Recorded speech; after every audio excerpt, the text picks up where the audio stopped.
Good evening, everyone, and welcome to the Brian Crombie Radio Hour on Saga 960. I read a really interesting article by Melanie Paradis, who wrote Homesteading and the Unfolding Feminist Revolt.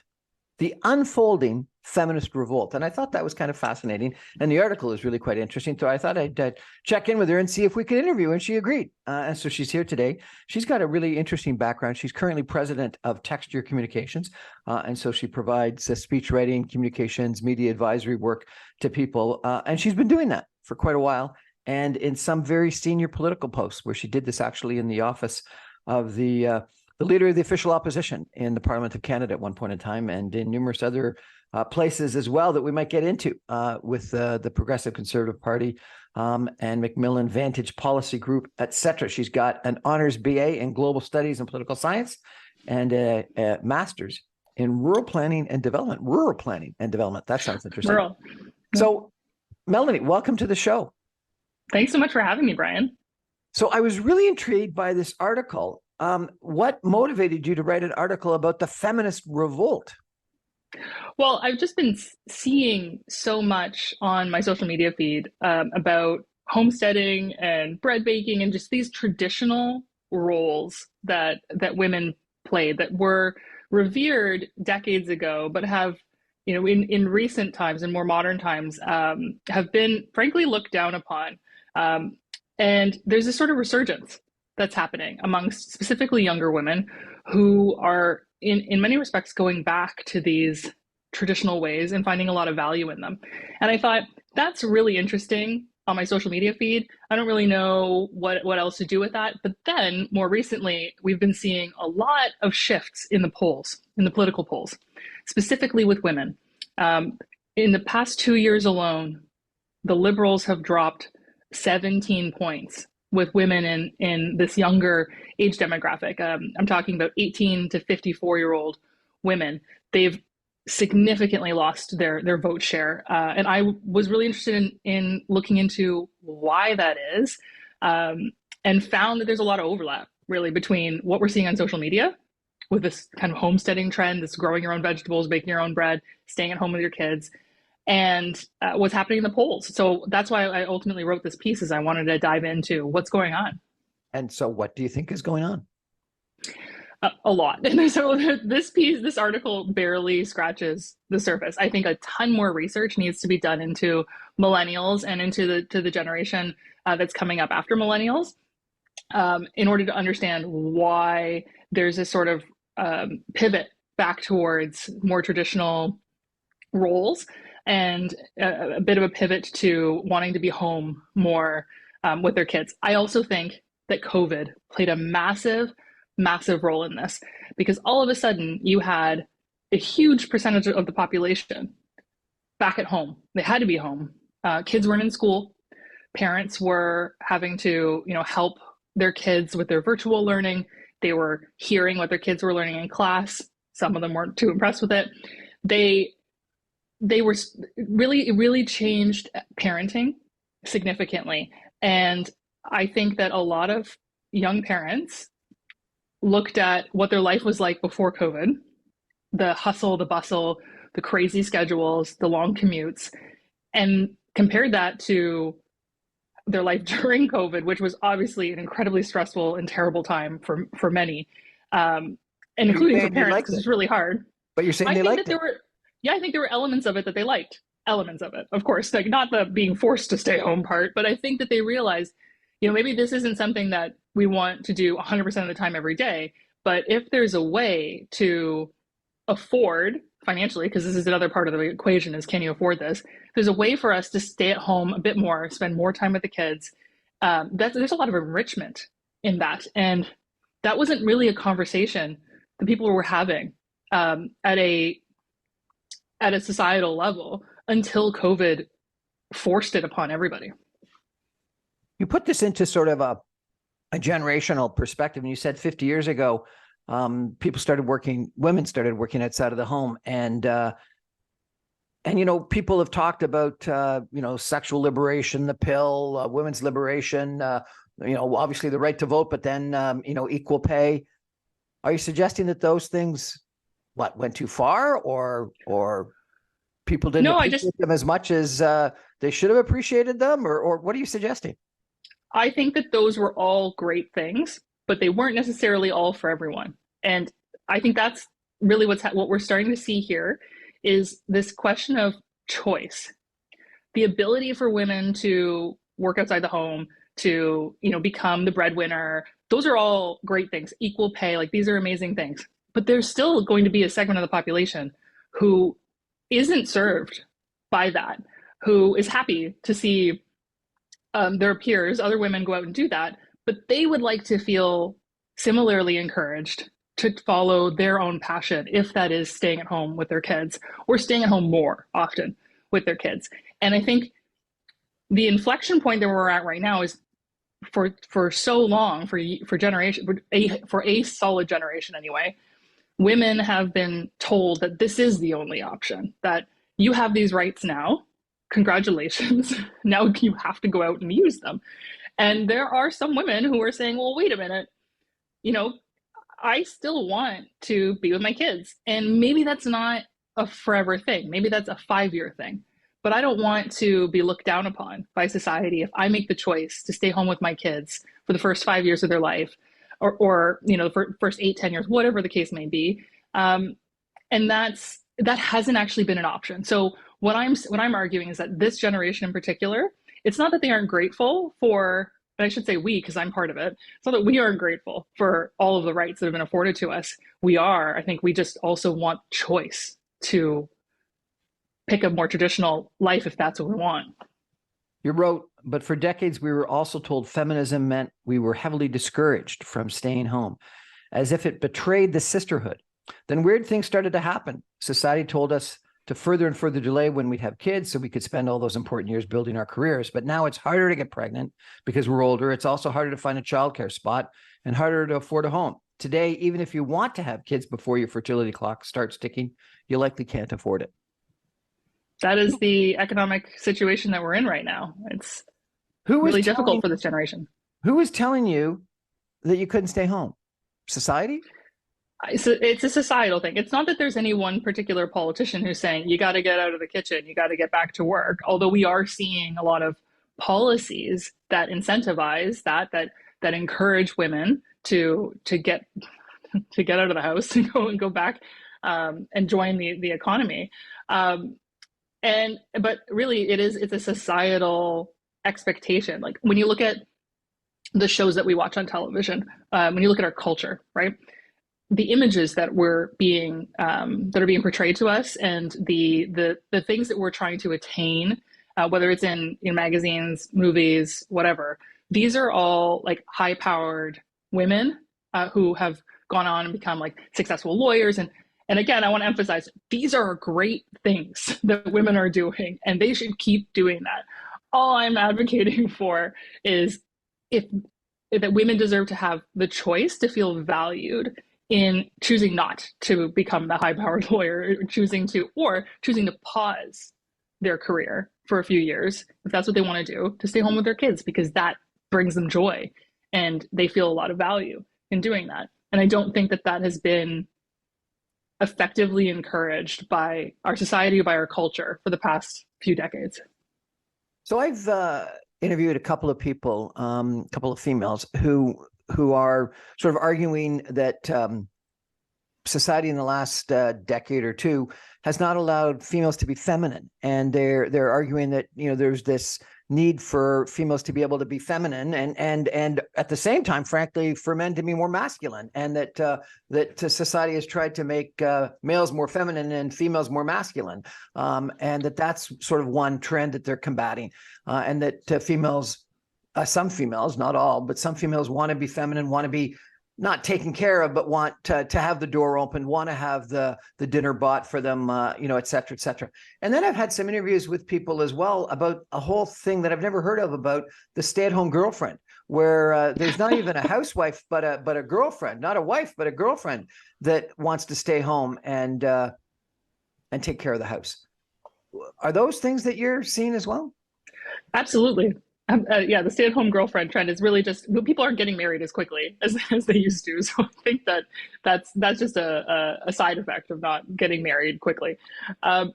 I think that what you're speaking to is exactly this question of choice.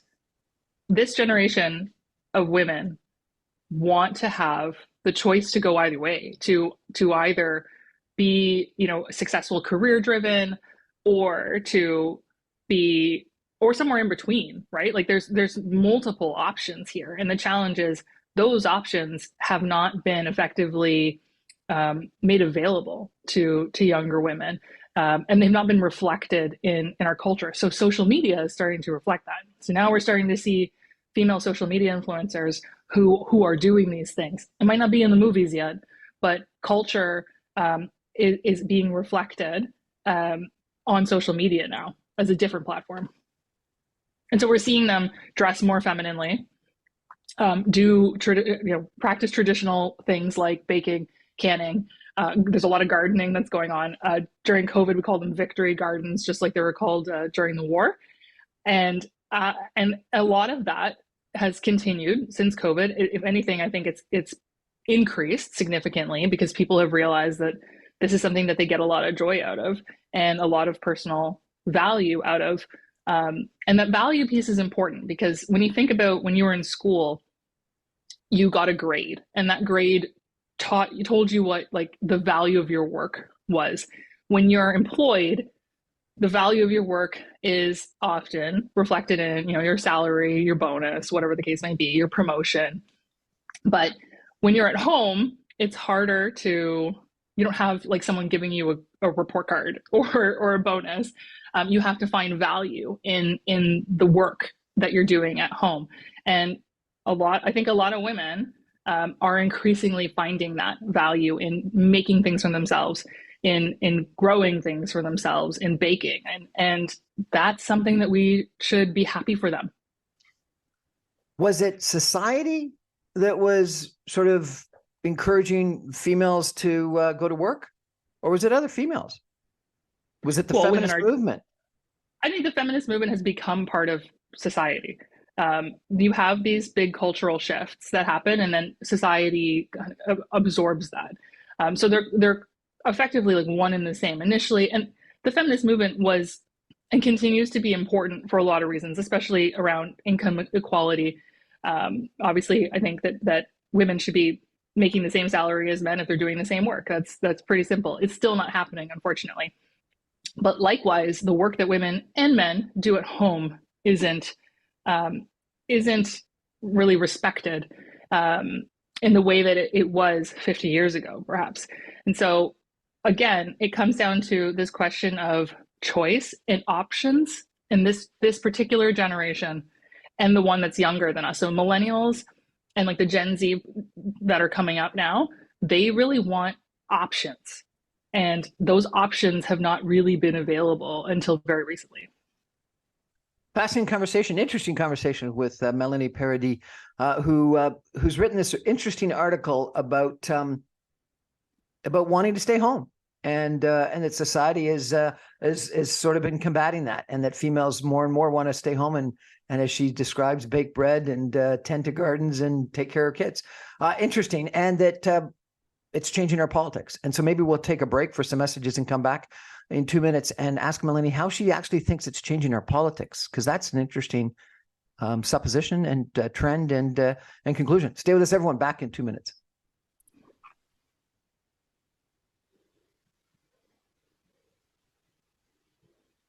Welcome back, everyone, to the Brian Crombie Radio Hour on Saga 960. It's really interesting for me to chat tonight with Melanie Paradis. She is a long-term political, I don't know, what do you call it, activist and campaigner, specialist and campaigner, and now she's written this article that got published just 2 weeks ago called "Homesteading and the Unfolding Feminist Revolt." A generation of women is angry that's showing up in their hobbies and in their voting intentions. Melanie, you've got a long history in politics. You were actually director of communications in the leader of the official opposition's office for Aaron O'Toole when he was leader. Yes.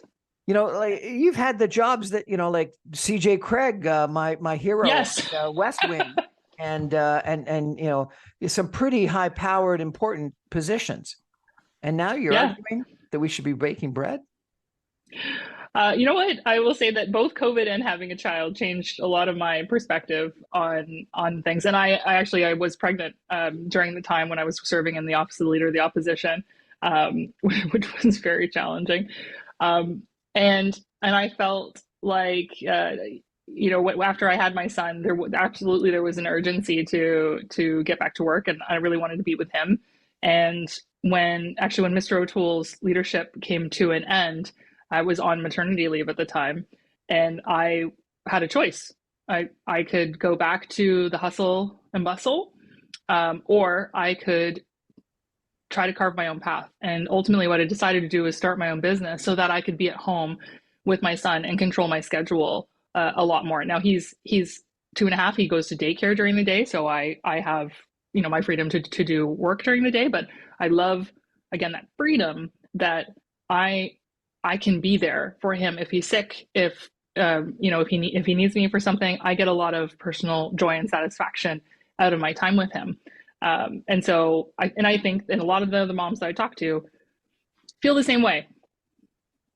And do you still live in Ottawa?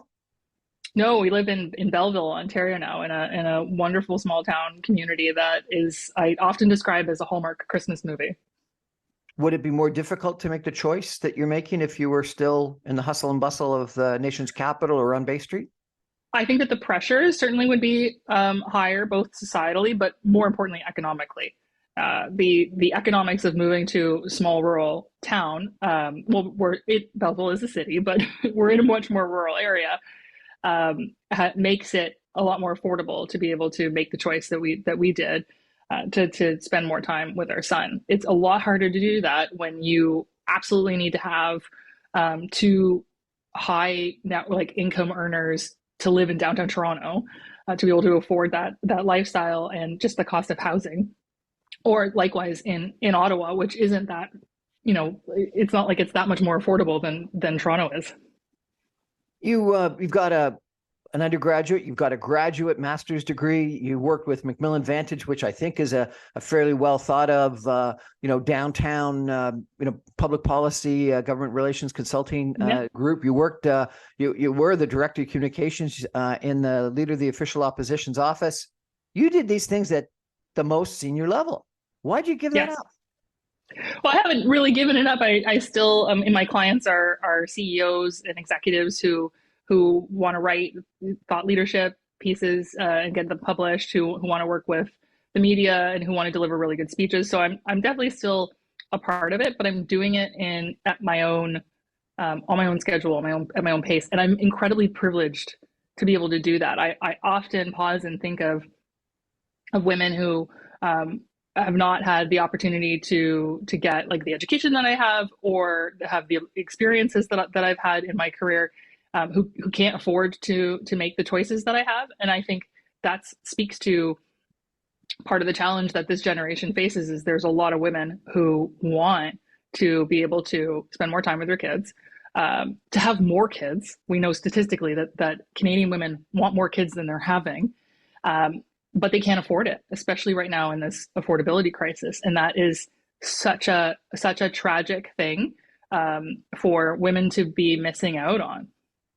And you think that you're not alone, that this is a general trend, and it's so much so that it's impacting voting intention to vote and then voting intentions.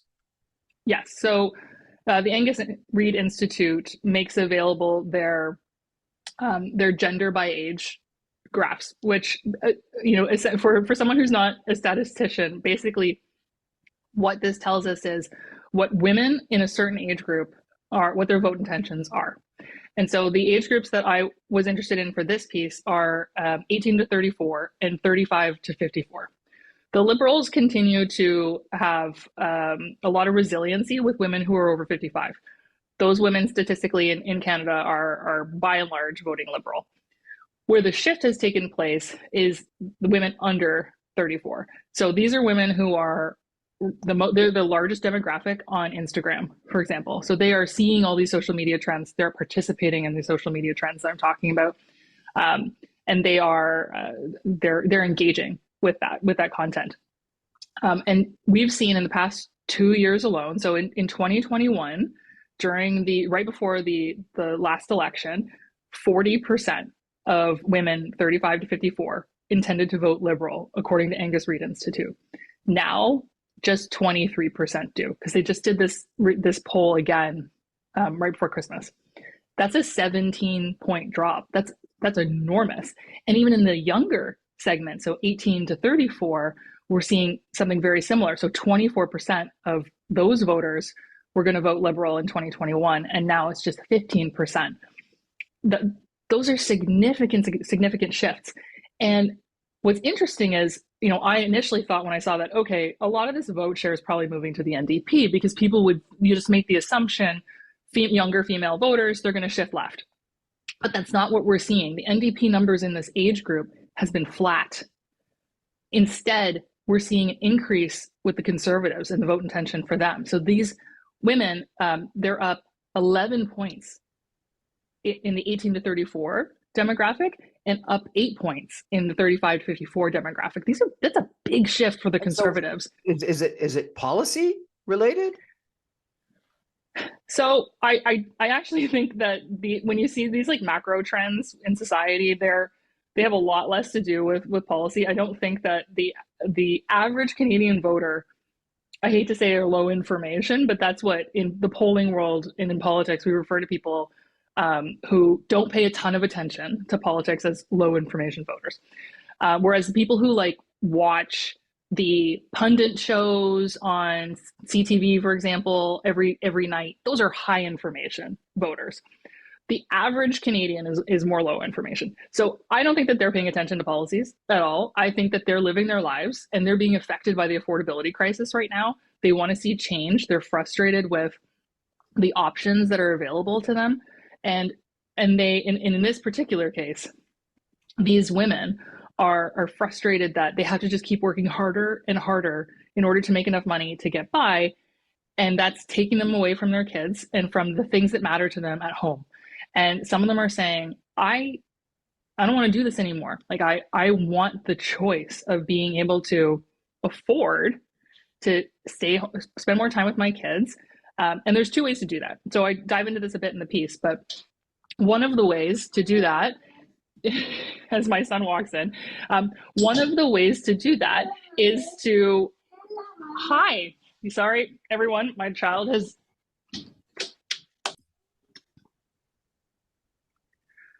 you were saying? so one of the challenges with, I have no idea where we left off. I'm so sorry, Brian. So Melanie, it's not that that the Conservative Party or Pierre Poilievre have specific policies that are encouraging people to stay at home or making it easier to stay at home. It's just that they're blaming the Liberals for inflation and the affordability crisis. No, I think that there's a couple things.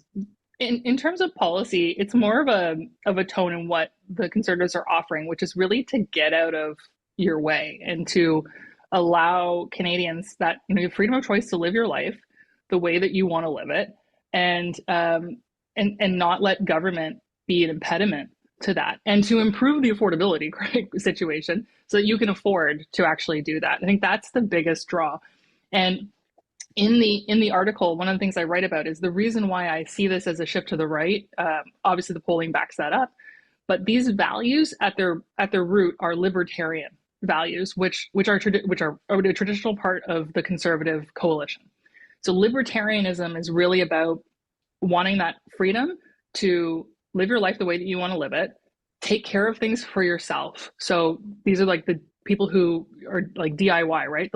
You can fix your car yourself, you can fix your stuff in your house yourself, or you know a guy who can help you with that. Like, you're very much about not depending on the government to do these things for you, but depending on yourself and your community to do that. And those core libertarian values are really what's at, I think, the foundation of this shift. People are, especially after COVID, when the government was so heavy-handed and involved in everything, people are now saying, okay, we don't want the government to be so involved. We want to take care of things for ourselves. And we believe that we can do that on our own. And we want a government that supports us in doing that. And that's, I think, ultimately what the Conservatives offer.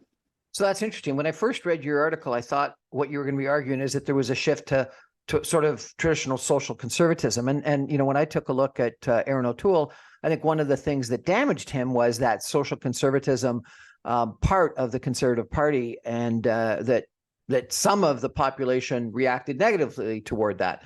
Against abortion, against gay rights, et cetera, et cetera. And that certainly is part of the conservative coalition. But you're saying it's not social conservatism, it's libertarianism.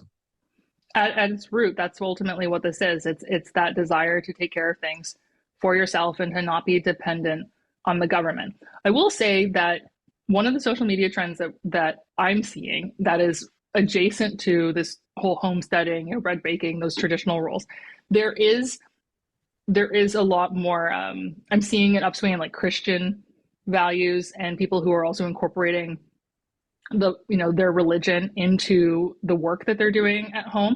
So that I don't want to be disingenuous. That certainly is an element of the trend that I'm seeing on social media. Maybe it's just in my feed, but there are women who there are Canadian women who are certainly incorporating religion and spirituality more into this work at home. So, another factor that I've seen is that divorce rates in younger population are down. So is there a movement to more sort of social conservative attitudes? Well, I mean, I think divorce rates are symptomatic of a couple of things. One, I think people are probably waiting a bit longer to get married than they did in the past, and perhaps making different choices as a result of that. People are also living together before getting married. So I think there's a lot of societal things that are at play there, but that's overall a good thing to see divorce rates down. That's stability in homes, and I think again, like, people have knocked the nuclear family for years, as if it's like a bad word somehow. But I think as a society, we should want healthy families. We should want happy families that stay together. No matter what those families look like, that part matters less. It's, are they happy? Are they healthy? And are they staying together? That's a good indicator of a healthy society, I think. Why do you say people have knocked nuclear families for a long time? I don't think that's the case. How have they knocked nuclear families? Because in the shift to, I think, to be more inclusive of different family types, people have said, like, well, it's not all about like, a man and a woman and all this stuff. Of course not. You can have a happy family that are 2 moms, 2 dads, whatever the case may be. The key is, are they happy and healthy together, specifically for their kids? Because that's the most important thing. And so I think that nuclear became a bad word because there was this connotation that you were only describing a family that was a man and a woman. And in my mind, it's a healthy family unit, no matter what those parents look like, what their orientation is. Are they happy? Are they united? And are they providing a safe, secure environment for their children so that those kids grow up in an environment where they can thrive? I think that's and divorce rates going down is a good thing for that. This is a really fascinating conversation that you're suggesting. There's really almost a generational trend to more traditional values. And you described it as more libertarian. So it's not traditional the way that I would typically think about it. It's that you just have the right to choose what you want to do. And it's not that government's telling you what to do. It's that society is, in your argument, influencing, what your choices are. And it's primarily in your piece, females that are being impacted. Has this also impacted men? Certainly, but I think the difference is we've known that men have been angry for longer. we've known that when we've seen this political shift among men for a few more years, I think, and so we haven't paid as much attention to what's happening with women. They've been, or perhaps their trend has kind of lagged a few years behind, and so now we're starting to see the women catch up to that shift that we saw among men in the past 5 to 10 years. Men have been angry because of the economy for a longer period of time. They feel, left out in a lot of respects. They're not able to get ahead the same way that their father could, even their father's father. The same opportunities aren't available to them. This all has to do with the economy, but I think it impacted men earlier on, and now we're starting to see that same impact with younger women. We're going to have to take a break for some messages, and we're going to come back in 2 minutes with Melanie Paradis talking about this interesting trend that she's described in an article about women wanting to stay home and bake bread, and that it has implications into our politics, which I think is kind of interesting. Stay with us, everyone. Back in 2 minutes.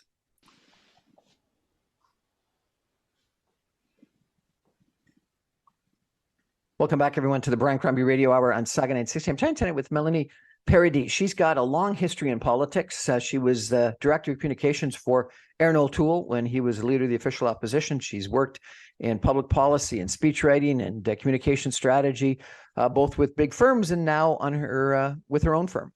But the reason why I wanted to chat with her today was because she wrote a really interesting article 2 weeks ago about women wanting to stay home and bake bread and tend to gardens and not be influenced by society that she says is encouraging or too encouraging of females to delay marriage, to delay kids, and to get into the workforce. And she says that young females are rebelling against that, so much so that it's influencing their politics.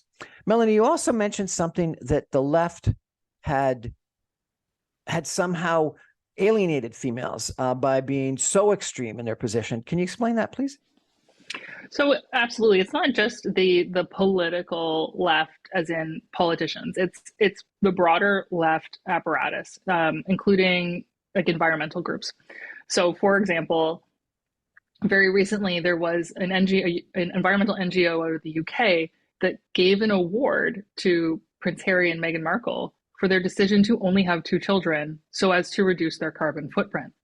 And it's this kind of ridiculous condescension against having kids that I think is that subtle reinforcement of this belief that you shouldn't have too many kids.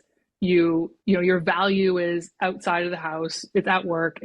It's not raising these children. And then, by extension, also your kids have a carbon footprint, which is absurd.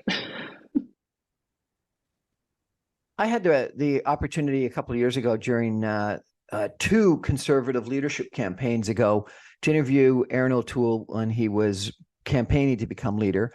Dr. Leslie Ann Lewis. I can't even remember now the name of the other gentleman who was extremely socially conservative. Derek, what was his name? Derek Sloan. Derek Sloan. Thank you. Sorry. And I'm a moderate, I'm in the center of the political spectrum. And I thought that what Aaron O'Toole was trying to do with the Conservative Party, pulling it to the center, was completely the correct thing. And I listened to Dr. Leslie Ann Lewis and Derek Sloan, and frankly, I was turned off by some of their social conservative attitudes, and didn't think that would resonate with the Canadian population. But Aaron O'Toole's strategy didn't work. And it would almost appear that the opposite strategy that I didn't think would work did work. And social conservatives had more of an impact on Pierre Poilievre's campaign. Have I got a completely wrong read of the Canadian population? And no, I think that in politics, timing is everything.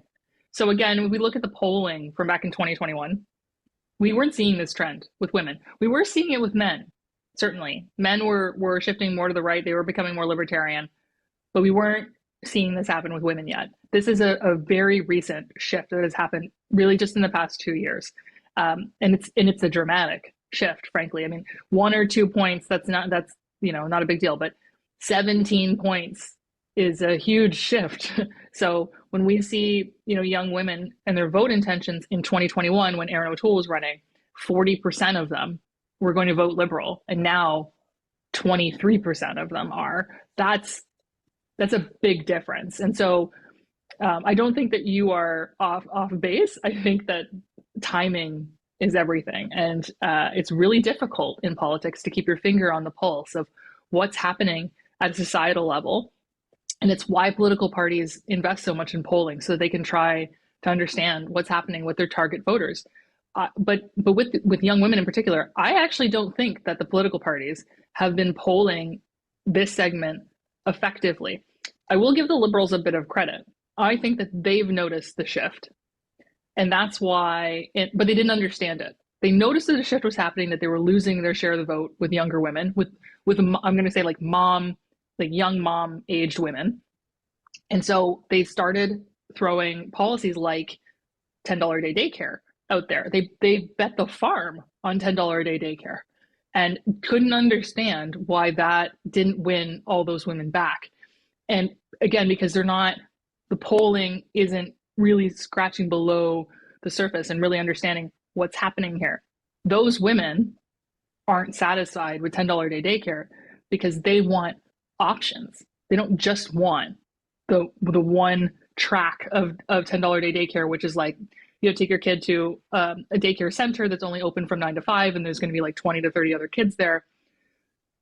They want the option of, what about the 5 kids at a house daycare? What about paying my parents to take care of my kid? Like, these options aren't part of that plan. And I think that's why it missed the mark, because it didn't provide optionality. Some people think that Justin Trudeau might step down, and Chrystia Freeland is one of the leading candidates to take over. Would a female running for prime minister change everything? No, I don't think that it will. I think that so first of all, I don't think that Justin Trudeau will step down, because I think that his ego compels him to take on Pierre Poilievre. Like, he very clearly wants that fight. And I don't think that he's going to relinquish his leadership easily. He wants to be able to take Pierre on. He thinks that he could beat him. In terms of a different leader, whether it be different if it was a female leader, I don't know that they would offer any different ideological approach. Like, ultimately, the policies aren't the fix. It's a much broader perception of, what is really motivating women in this particular segment, in this 18 to 54 age group. What's motivating them, and really understanding, getting under the skin of that. It's not enough to just throw a daycare policy together. You've got to really try to understand what their motivations are and what their desires are. So in the United States, it's people with a high school education tend to vote to the right, to the Republicans. People with a university education, in large measure, vote to the left, to the Democrats. You've got a far greater social conservatism, anti-abortion, the issue on Roe versus Wade that sort of separates the political parties. Issues on maybe not gay marriage anymore, but on drag queens and drag shows. Do you think any of that's impacted Canada, or what you're seeing is just very different? Well, I think that the same trend with young women is happening in the United States. That the same societal shift is taking place. There are and look, on social media, it's very difficult to discern who whether the influencers are in Canada or the United States, unless they specifically indicate that on their profiles. But we're seeing across North America women who are taking to social media and sharing their DIYs, their canning, their baking, their homesteading, like all of these activities that they're doing to save money, to afford to live at home or spend more time at home with their kids. And that's absolutely happening in the United States. I think that it does also reflect a bit of an additional shift to the right in the United States. I think that the same phenomenon that's happening here is happening there. The difference is that we have 3 parties, really. I mean, 4 of you. If you're in Quebec, you've got the Bloc as well. But here in Ontario, we've got 3 main federal parties to choose from. And in the United States, we only have 2. So it's a lot more polarized that way. One of the big movies last year was Barbie, and I saw this joke by Jimmy Kimmel. I can't remember exactly how it went, but he suggested that Barbie be nominated for something like 8 or 9 awards and missing out, including Best Actress and Best Picture, and missing out on them all.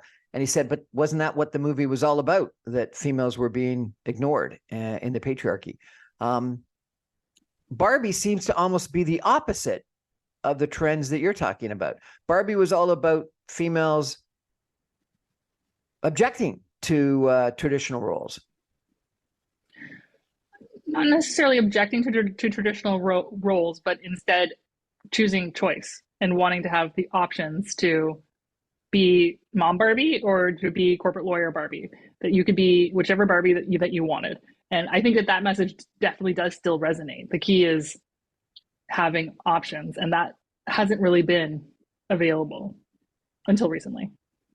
Fascinating conversation. We're going to take a break and come back with some concluding comments with Melanie Paradis in just 2 minutes. Stay with us, everybody.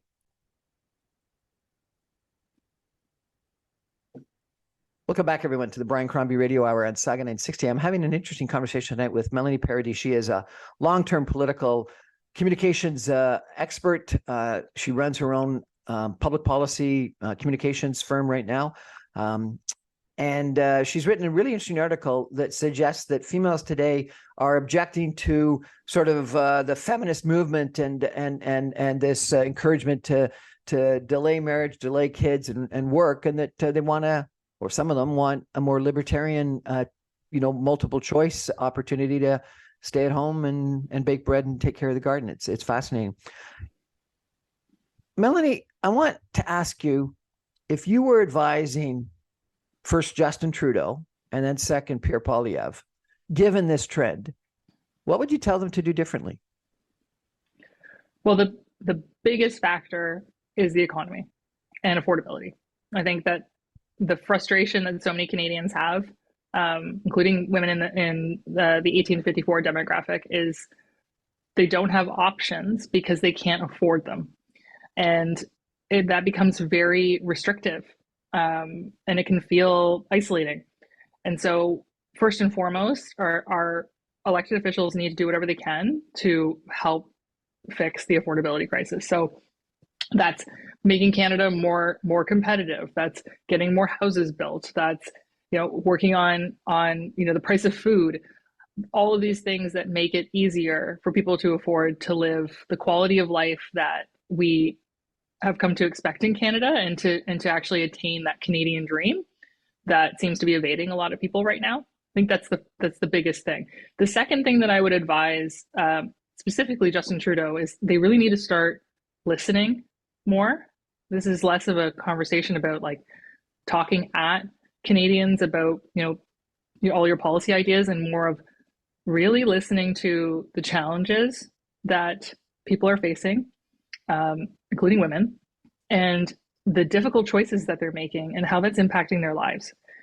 And then take that information and try to do better, like try to find ways to help them. That's ultimately what people want from their politicians, is to just get out of the way and let them live their lives. And when you do provide help, make it actually reflective of what the needs are in our society. And I think that there's a big disconnect right now between what the needs are and the desires and what is being offered up by our politicians. Do you think there'll be an election this year? I don't think there'll be an election this year. I think that this would be in part because ultimately the Liberals decide, and the NDP, like with their coalition, with their supply and confidence agreement, they decide when the election will be, and it's not looking good for them right now. So there's no incentive in the polling for them to decide to go this year. I think that they'll probably wait to see if the Bank of Canada didn't move interest rates this round, but perhaps there'll be a few other opportunities this year. Maybe they'll lower interest rates. If we see that start to happen, if the economy starts to, do a bit, if people feel like they can afford things a bit better by this time next year, then that might be a better scenario for the Liberals. But that's going to take time. Melanie, this has been really interesting. Appreciate you joining us. You've got a communications company. If people want to reach out to you, do you have a website that they should go to? It's yourtexture.com. I appreciate you coming on. Thanks very much. Thanks so much for having me, Brian. That's our show for tonight. Thank you for joining us. I remind you, I'm on every Monday through Friday at 6 o'clock on 960 AM. You can stream me online, even from Belleville, at www.saga960am.ca. All my podcasts and videos are available on my website, briancrombie.com. Good night, everybody.